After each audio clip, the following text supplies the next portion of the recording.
turaririmba indirimbo z'amoko yose kubera ko turi kumwe na ba kaka na ba sokuru, hari n'urubyiruko, byose turagerageza kubivanga, noneho nyuma tuze kugira n'abaririmbyi.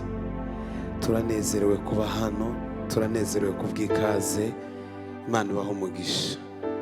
Ntabwo ari ibisanzwe, igihugu nk'uko umushumba yabivuze kimaze kuzamo abaririmbyi benshi. Kuba mwaraduhisemo n'ukuri Imana ibaho umugisha. Ndanezerewe kubona abantu benshi b'iwacu i Kigali. Imana ishimwe cyane. Turanezerewe cyane kubona Christophe yaje mbere yacu ho bukeya, wadutanze muri Amerika. Wadutanze muri Amerika. Amerika ni igihugu gikomeye, umuntu uririya iwacu. Amen. N'abandi Papa Dani, Imana iguhe umugisha. Imana ihimbaze.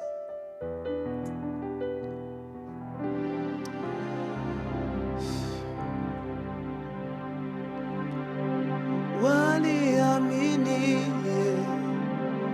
neno lake, watapata nguvu kuwa washinda, kwani Bwana Yesu alituahidi atadhihirisha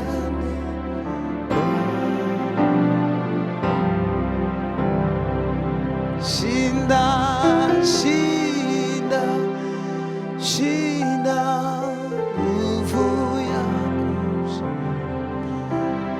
shinda, shinda, shinda kila saa.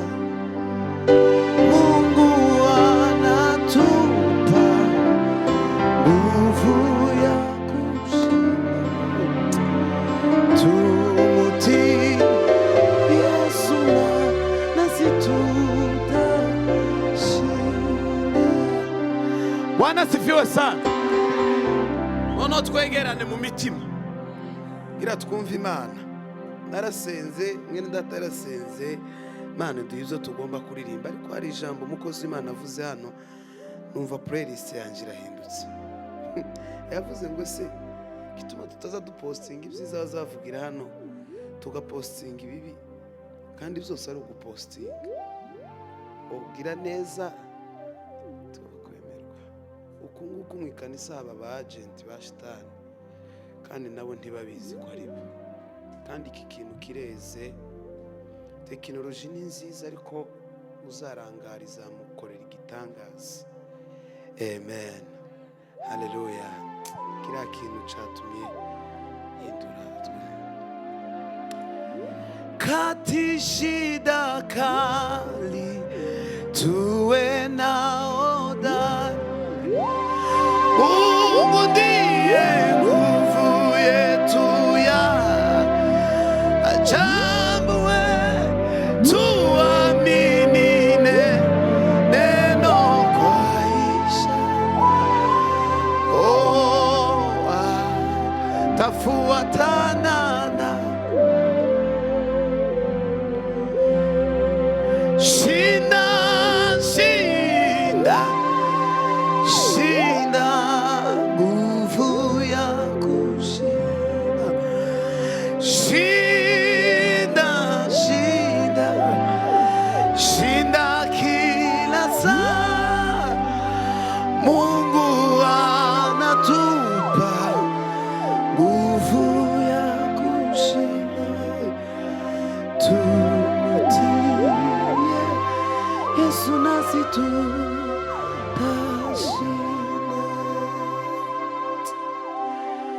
Etse n'umwana muto uzi gusenga Imana, ntabwo azagira ubwoba, azafashwa no gusenga. kandi nitwi bagi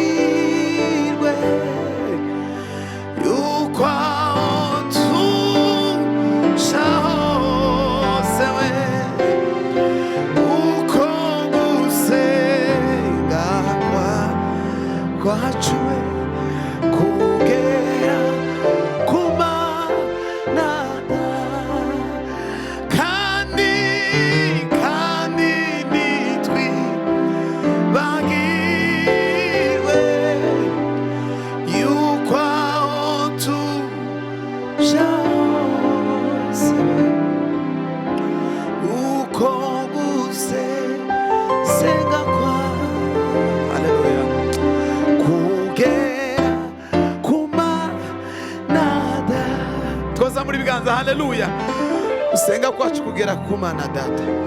Hari undi muririmbyi wo mu gushimisha wavuze ngo mwijuru imbere y'Imana mfite umuntu mvugira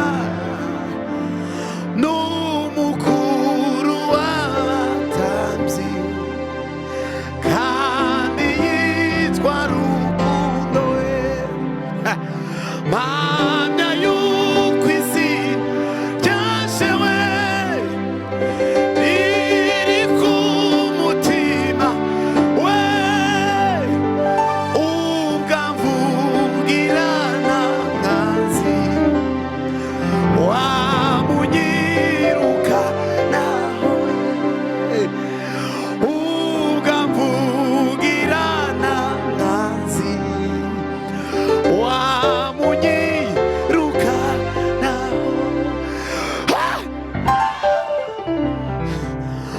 Uwiteka umucamanza amonyeho amaraso ntacira urubanza rubi agitukiranuka we yaracunguye ngo muwewe biko kunyishingira we ugada fasingipfuye je na Yesu turu yemwe tutwoboka abazamura ibiganza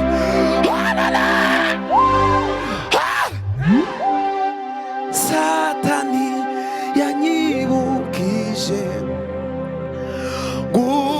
gukiranirwa kwaje ashaka kunyihebesha jantumira mw'ijuru ndeba y'umukiza waje we wabiguyeho byose we kera yaramwongereye nuko sinzaribuka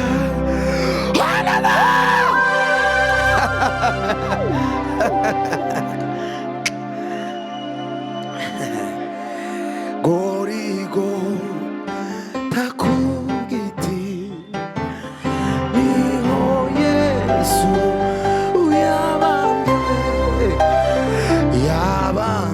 yabambiwe kugira we ngo turonke kudapfa we yabambiwe kugira ngo turonke kudapfa mukiza ndakwiha ni wowe wanaruye we ukoza saba nikoze Yesu zaguze ukoza saba nikoze mana we Yesu zaguze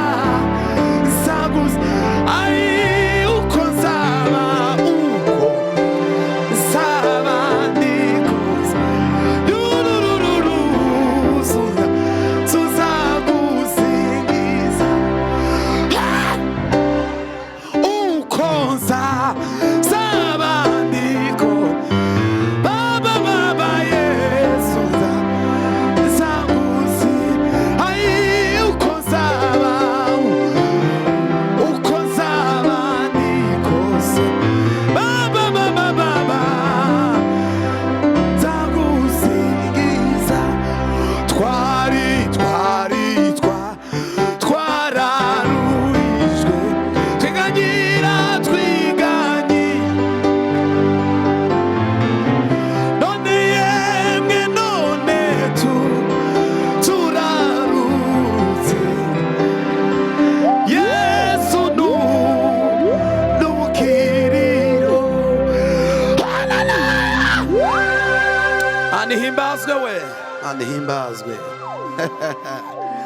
sitasumbuka kwa kuwa Mungu we ni baba yangu kabisa, hawezi kuni sao mimi ingawa akijificha we, sijaiona nyingine siku we, na jana imetoweka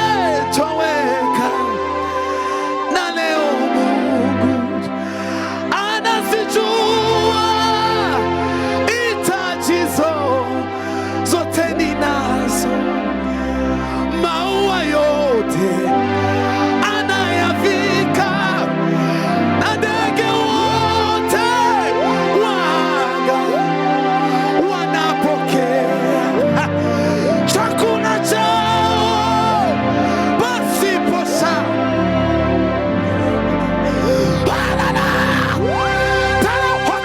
hasime la gari de jime avina gao tambayo nekari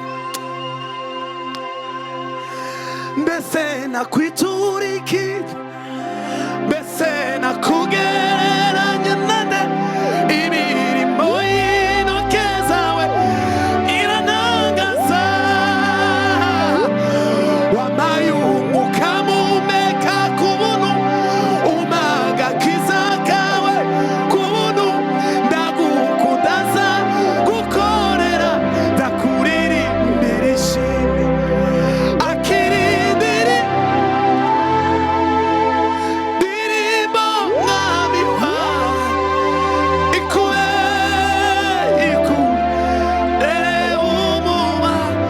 umurane akira amashinge kira amashinge mwami wawe akubere umurane kandi akira indirimbo halo hosime mwami wanje ikubere umurane akira amashinge mwami wanje akubere umwavu umurane. Ubuzima bwacu bukeneye Kristo. Inyanja nubwo zaba wino,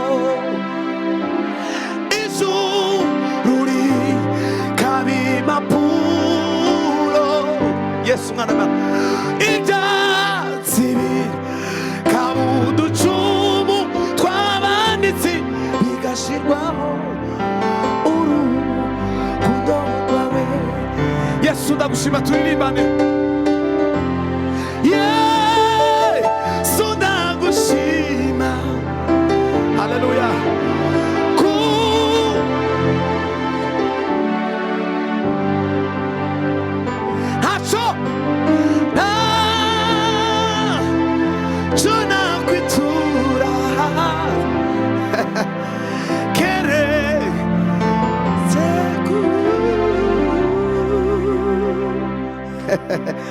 Bwira umuntu ugwegere gukeneye Kristo, ukeneye Kristo. Ibibazo dufite ino tukeneye Kristo nta kindi.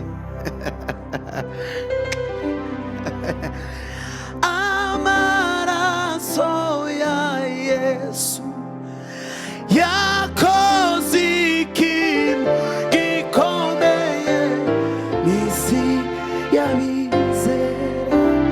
Umve Kristo yejeje karande akura wizandiko simigenzo daya shima yanguyeho umuvumo urubanza twisanzemo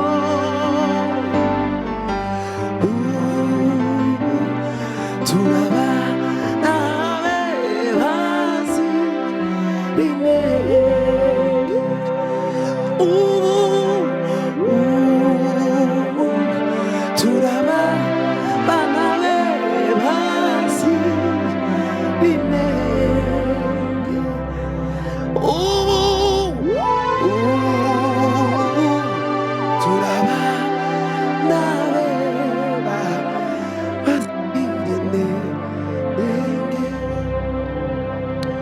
Yesu mwana w'Imana.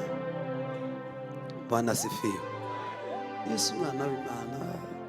Mukona abantu turi munda karya yamara kuziba akibagirwa. Umuntu yatunga udufaranga tungana gutya akibagirwa Yesu. Yesu yakugirira neza. Ibintu Imana yaguhaye ntibizaba impamvu yo kuyibagirwa. Bwana asifiwe sana. Haleluya. Yesu mwana w'Imana. N'urukundo w'inshuti yawe rwatumyipfira. Urukundo rwe rwatumye adupfira. Bwana asifiwe sana. Ni Kristo mwana w'Imana. Kristo mwana w'Imana. Kristo mwana w'Imana. Hari umuririmbyi yavuze aravuga ngo tugire kuramya kutagira iherezo mu mitima yacu. Bwana asifiwe. Haleluya. Timukaza mubesha Imana cyangwa ngo tubeshe abantu. Sinzi abantu twari kumwe kare nabibwiye. Ni ukuri kw'Imana yo mu ijuru. Timukaza mubesha Imana ngo mubeshe abantu, mubeshe abanyamurenge. Mw'abanyamurenge n'abarundi n'abanyarwanda n'abandi ngo tubeshane ngo muri Amerika ngo twabuze umwanya ngo wo kuramya Imana. Bibiliya avuga ngo amafaranga ngo ni umuzi w'ibibi byose. Mwabuze umwanya wo kuramya Imana. Birashoboka ko umuntu yoburira Imana umwanya. Ese ko birashoboka ko noburira Imana umwanya. Nza nkora amasaha 28 ku yandi kuva kwa mbere kugeza ku wa gatanu mu gitondo. Uku naje hano mvuye mu kazi mu gitondo nahavuye nca mu rugo mfata igikapu nja mwivuga utubwiye ni state ya 13. Ubwo sinshizemo 2 nasubiyemo kandi maze kujamo 2. Nobura umwanya wo gukorera Imana. Yesu nahantu ya ni uhindura amateka. Uwari umushumba kabumwami anakine kibunanira agibiye niwe wimura abatware akimikaba mu gihe cye nta na kimwe kibunanira agibiye.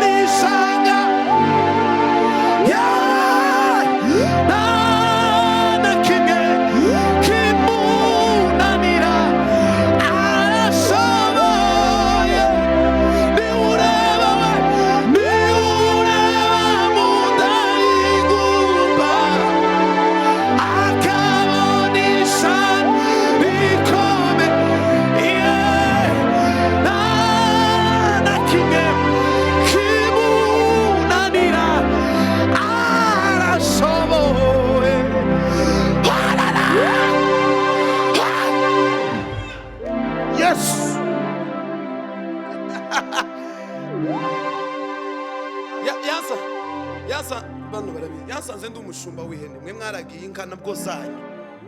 Nije yansanze ndagiye ihene z'abandi. Ndi umushumba w'ihene z'abandi. Maze iminsi niho Yesu yansanze. Maze iminsi 2 ndarya wanyohereje kuragira izo hene tangaburiye. Umunsi umwe nzarirangica ndahwera. rimwe turi mu kuririmba tugakabya bikabangamira abantu bamwe. Hari Imana yatukuye. Ndaraba gutya neza ndahwera ndapfa nyine ntakintu. Yesu ansanga nsinzira arambya. Naona mbingu zimefunguka na Yesu yu mkono wako akinitazama kwa upole kwa macho yenye huruma. Naona mbingu zimefunguka na Yesu yu mkono wako akinitazama kwa upole kwa macho yenye huruma. Tachukua kitambaa atanifuta machozi akisema pole mwana, Yesu tanikumbatia.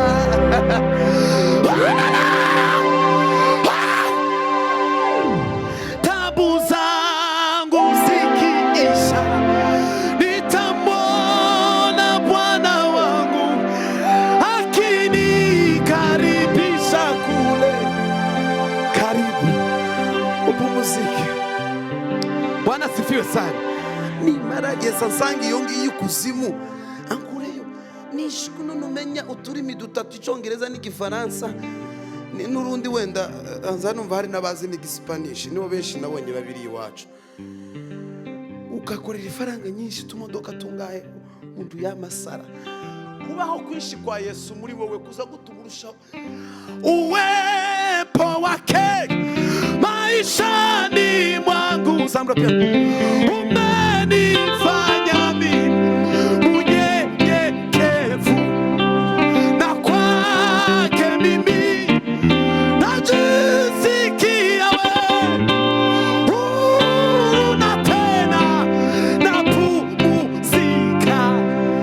Najua Bwana aniandalia mambo mengi ya kunifurahisha. Bwana Yesu nitakutukuza kwa kuwa wewe Bwana ameza mbele ya watesi. Tuzamura amaboko twese tu.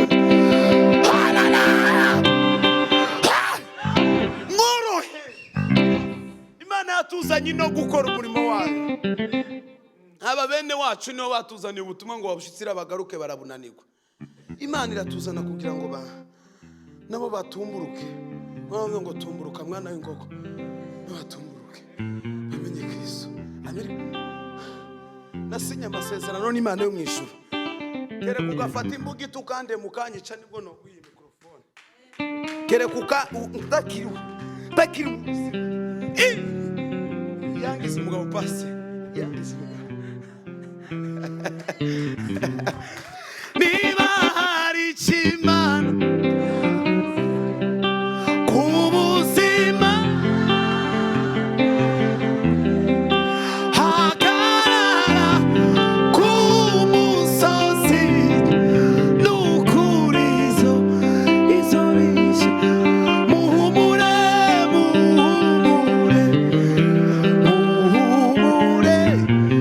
dufite Imana ikomeye idashobora kwirengagiza.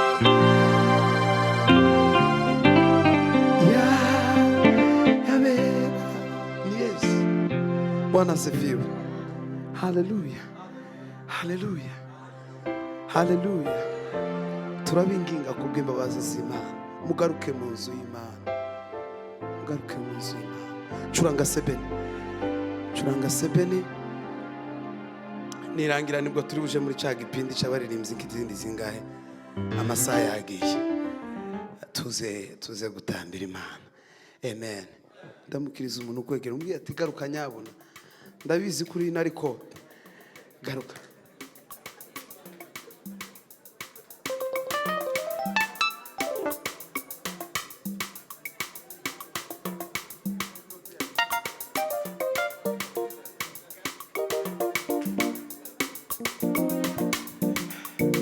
katuririmba indi imwe tumara tugire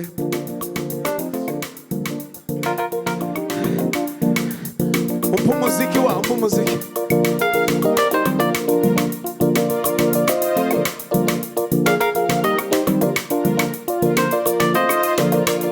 Uwiteka urakomeye, ingoma yawe n'amahoro, ingoma yawe ntizamuka, Mana nza kuririmba ibihe byose iteka we. Uwiteka urakomeye, ingoma yawe n'amahoro we, ingoma yawe ntizamuka, Mana nza kuririmba ibihe byose iteka we. Zamamaza gukomera kwawe kwinshi we, ibyo ukora ntibitangaza. Zamama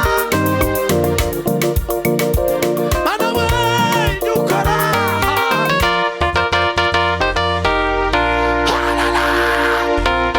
None b'abakorari nibaze twataka abantu,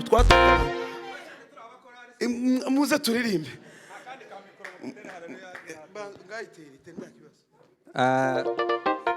Ariko Frank arashoboye kabisa, ntakeneye umusada ahubwo ntihagire umuntu umuziga nyabo. Ese ako nako muragafata? Duheze Imana icyubahiro. Haleluya, haleluya, haleluya, haleluya. Tuseme haleluya. Muzamure kandi ibiganza muheze Imana icyubahiro. Haleluya, haleluya, haleluya, haleluya. Bwana asifiwe sana. Nugera mu materaniro kugira ngo wumve Imana ntihakazabaho habaho wowe, uzireka habeho Kristo muri wowe, unezererwe Imana gusa. Bwana asifiwe.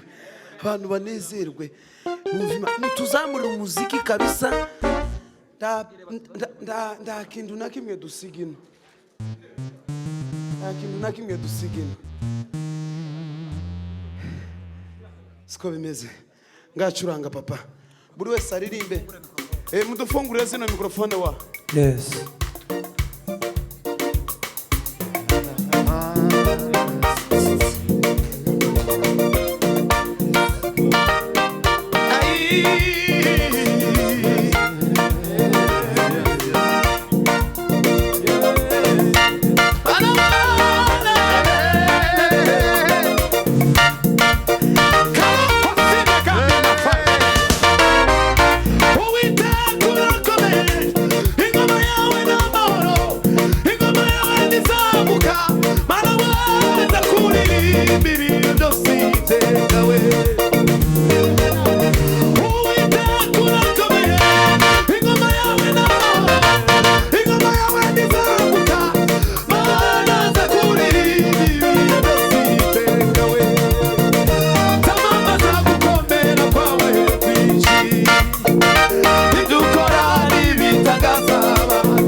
indirimbo ntago muyizi no mu gikombe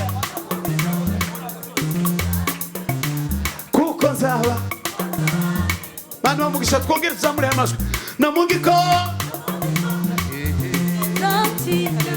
kuko nzaba Mana we no mu gikombe kuko nzaba we no mu gikombe cy'urupfu sinzatinya kuko nzaba ndi kumwe nawe no mu gikombe cy'urupfu sinzatinya kuko nzaba ndi kumwe nawe no mu gikombe cy'urupfu sinzatinya kuko nzaba ndi kumwe nawe no mu gikombe cy'urupfu sinzatinya kuko nzaba ndi kumwe nawe no mu gikombe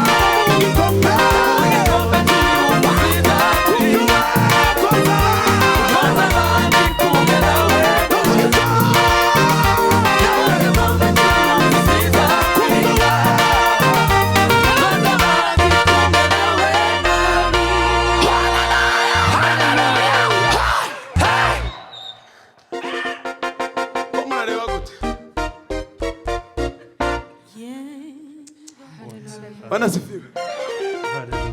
Ko muratureba gute?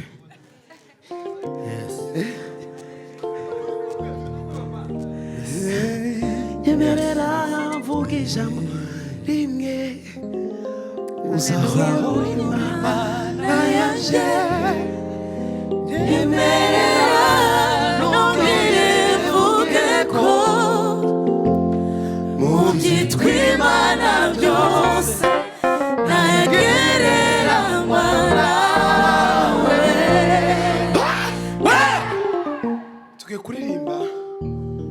turirimbire supfa kurimba gusa turimbire kuri cya cyifuzo umushumba yashorejeho ari kubwiriza asenga Bwana asifiwe sana turirimbe noneho kugira ngo imitima yacu ibohoke nimara kubohoka isubire ku isoko ndimo mubona ko ino haba ifaranga kandi zirahaba Nzungu ndaratangira gukora ariko nje naratangiye niba ari ahantu hari ifaranga ni wanyu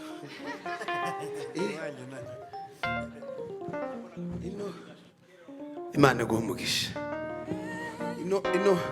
ino hari ifaranga ziteye ubwoba amen noneho igitangaza nahuye naco ngeze hano dusanga ino haba ifaranga pastor noneho twashika mu gitaramo tugatarama igitaramo gigashira ndasadaka batanze aho nashikiye iriya so nye nagenda no bwa mbere birangira ngo bibagiwe bwa kabiri ngira ngo bibagiwe no ndabasa ngo ngo ntibazatura mu gitaramo abantu babaye Kigali foswe mu gatatu kazaga kaza gushira dutuye none nkakane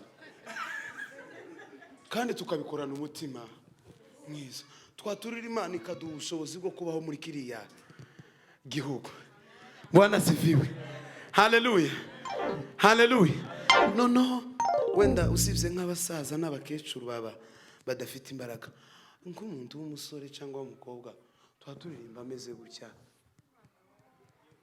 kandi afite imbaraga atagwaye reka dupfe kumukeka gusa basi tugarukire aho ngaho Bwana asifiwe ningaruka ikindi gihe mfite umwanya tuzobaha ubuhamya bw'izituwa tumazemo iminsi zose apana ubuhamya bwo kuvuga bufatika bene ubungu bufite ikimenyetso uza buva mu ndirimbo uhereye mu isezerano rya kera n'ubungu Imana ntabwo izifata umuntu ku ngufu Bwana asifiwe biravuga ngo nkuko Imana yakunze abari mu isi ngo byatumye itanga umwana kugira ngo namahitamo siko bimeze namahitamo ngo yaje mube ngo abe nibamwemera ngo ariko abagize gute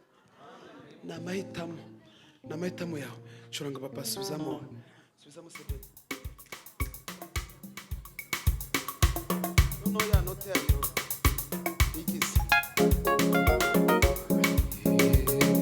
dufatikanye muri iyo ndirimo nitumara tuze gutambira Imana masaha bamara bashize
imbaraga zawe ntibyoroshe amaboko wakuje Isirayeli mu giputa kurondora imbaraga zawe ntibyoroshe amaboko wakuje Isirayeli mu giputa inyanja itukura ibibonye irahunga Yorodani ibibonye igenza umugongo imisozi miremire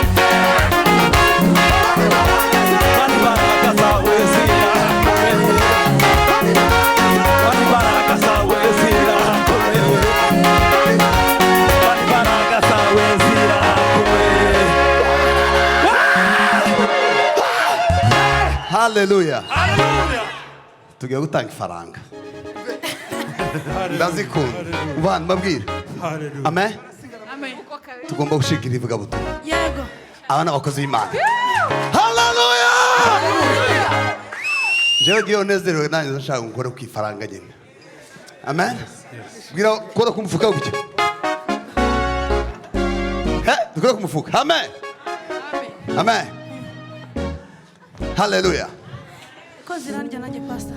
Ngahe. Ko zirandya pastor yigishije ngo bararirimbaga iyo baririmbye bakanacuranga neza njya numva Imana. Amen.